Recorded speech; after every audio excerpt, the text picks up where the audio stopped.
दिशन्ति संसारभ्रमणपरितापोजमशम्भोर्भज परमसौख्यं व्रजसुधीः मनस्रमन्तं मावन्धं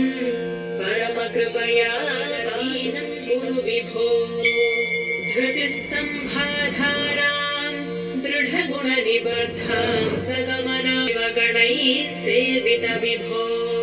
प्रलोभाद्यैरर्थहरणपरतन्त्रोधनिगृहे प्रवेशोपदेशं कुरु वस्त्रोद्धूतविधौ सहस्रकरता पुष्पार्चने विष्णुता गन्धे गन्धवहात्मतापचनाश्च भक्तिकलमाः साफल्यमादन्मते दुर्भिक्ष्यं